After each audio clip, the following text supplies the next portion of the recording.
Salam, salam sejahtera Bapak Ibu yang dikasihi Tuhan.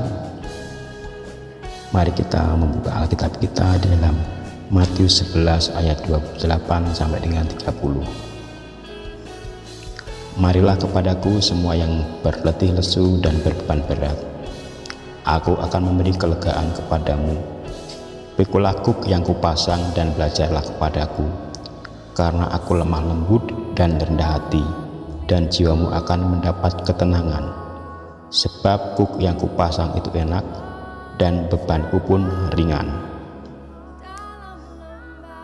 Bapak Ibu yang dikasihi Tuhan, ketika Yesus mengeluarkan undangan agungnya kepada kita untuk memasuki dan menikmati kelegaan, sejatinya ia sedang menawarkan dengan dua macam cara. Yang pertama, ia menawarkan kelegaan kepada mereka yang membutuhkan kelepasan dari belenggu dunia ataupun beban kehidupan sehari-hari. Yang kedua, ia sedang berbicara tentang kelegaan batiniah bagi orang-orang yang rindu mengenalnya.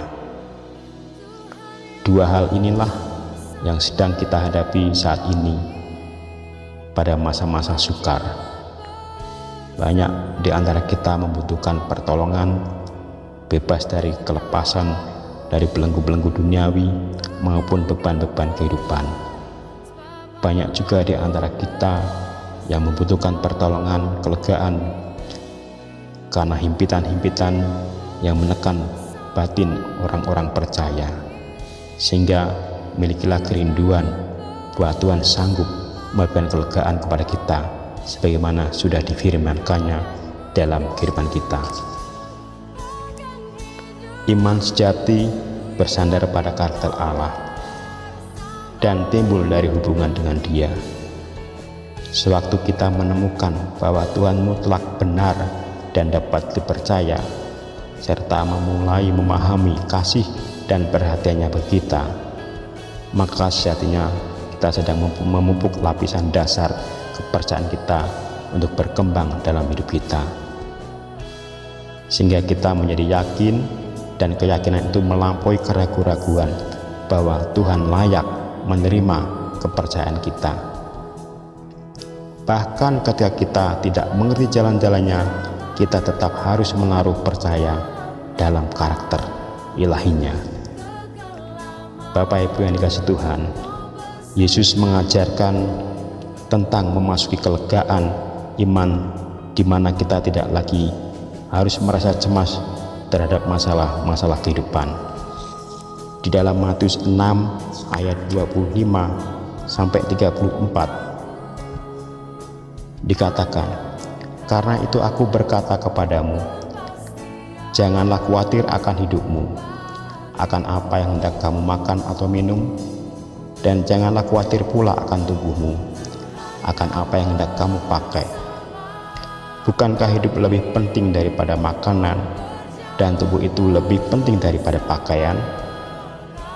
Pandanglah burung-burung di langit, yang tidak menabur dan tidak menuai, dan tidak mengumpulkan bekal dalam lumbung, namun diberi makan oleh Bapamu yang di surga. Bukankah kamu jauh melebihi burung-burung itu? Siapakah di antara kamu yang karena kekhawatirannya dapat menambah sehasta saja pada jalan hidupnya? Dan mengapa kamu khawatir akan pakaian? Perhatikanlah bunga bakung di ladang, yang tumbuh tanpa bekerja dan tanpa memintal. Namun aku berkata kepadamu, Salomo dalam segala kemegahannya tidak berpakaian seindah salah satu dari bunga itu. Jadi jika demikian Allah mendandani rumput di ladang, yang hari ini ada dan esok dibuang ke dalam api, tidakkah Ia akan terlebih lagi mendandani kamu, hai orang-orang yang kurang percaya? Sebab itu janganlah kamu khawatir dan berkata, apa yang akan kami makan, apa yang akan kami minum, apakah yang akan kami pakai? Semua itu dicari bangsa-bangsa yang tidak mengenal Allah. Akan tetapi Bapamu yang di surga tahu bahwa kamu memerlukan semuanya itu. Tetapi carilah dahulu kerajaan Allah dan kebenarannya, maka semuanya itu akan ditambahkan kepadamu. Sebab itu janganlah kamu khawatir akan hari esok, karena hari esok mempunyai kesusahannya sendiri. Kesusahan sehari cukuplah untuk sehari. Bapak Ibu yang kasih Tuhan, seluruh kehidupan kita seharusnya dikarakteristikkan dengan sebuah sikap iman yang menemukan kekuatannya dalam karakter Allah. Kunci menuju kehidupan iman terletak pada pewahyuan Allah secara pribadi yang kita miliki. Oleh sebab itu, maka kita harus memandang Dia sebagaimana adanya, bahwa Tuhan itu satu, unggul atas segala sesuatu, pencipta, penopang, perancang, kekal adanya, Tuhan atas segala Tuhan dan Raja atas segala Raja.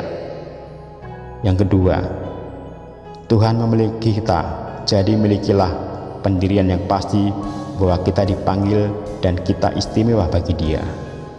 Yang ketiga, Tuhan telah memberikan janji-janjinya yang luar biasa dan berharga bagi hidup kita.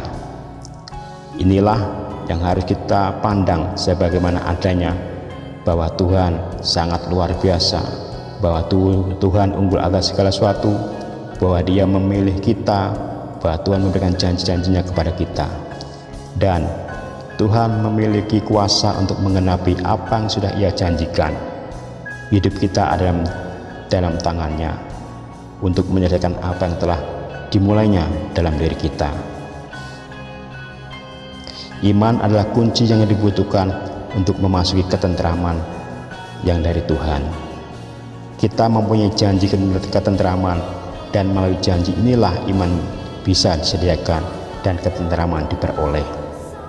Maka dari itu, izinkanlah Yesus menghidupkan hidupnya dalam diri kita, sebab hanya melalui iman kita bisa masuk dalam kelegaan dan menikmati ketentraman yang Tuhan telah janjikan dalam kehidupan kita. Bapak Ibu yang dikasihi Tuhan, pada hakikatnya iman adalah ada dalam segenap kehidupan Kristiani, di mana suatu hubungan dengan Allah dibangun. Setiap orang Kristen sejatinya mempunyai iman. Ketika kita dilahirkan kembali, Roh Kudus datang mengimpartasikan sifat ilahi Allah kepada kita, dan kita mengambil bagian dalam karakter Allah tersebut. Oleh sebab itu, kita perlu menanamkan karakter ini dalam diri kita dan mengizinkan Yesus memanifestasikan kuasa hidupnya dalam hidup kita oleh kuasa Roh Kudus. Dan hiduplah seperti Yesus hidup di muka bumi ini. Hidup dengan iman adalah hidup dalam persekutuan sedemikian dekat dengan Bapa, sehingga pada saat Ia berbicara, kita langsung mentaatinya. Mari kita berdoa. Bapa yang baik, dalam nama Tuhan Yesus Kristus, kami berdoa Tuhan, buat setiap orang-orang percaya dimanapun berada, yang hari ini mengalami tekanan-tekanan dalam berbagai sisi kehidupan. Firman-Mu berkata, supaya kami datang kepadamu dan Engkau memberikan kelegaan dan memberikan kami damai sejahtera. Oleh sebab itu, mampukan kami ya Tuhan melewati hari-hari kami. Kami percaya dengan pertolongan kuasa-Mu kami dimampukan melewati hari-hari kami yang sedemikian keras. Dan tuntun langkah hidup kami, mampukan tangan kami untuk berkarya, untuk bekerja. Mampukan langkah kami untuk kami melangkah kepada jalan-jalan-Mu, dan mampukan hidup kami menggenapi apa yang Tuhan sudah menyertakan dalam hidup kami, sehingga kami menjadi saksi-saksi Tuhan yang berkemenangan, karena Tuhan sudah menyediakan segala sesuatunya buat kami, dan Tuhan menopang kami. Kami tidak akan takut, sebab gada dan tongkat-Mu itulah yang akan menuntun kami. Terima kasih Bapa, kiranya Tuhan menyempurnakan firman-Mu. Kiranya Tuhan, kuasa Roh Kudus-Mu memampukan kami memahami isi daripada firman-Mu. Di dalam nama Tuhan Yesus Kristus. Amin.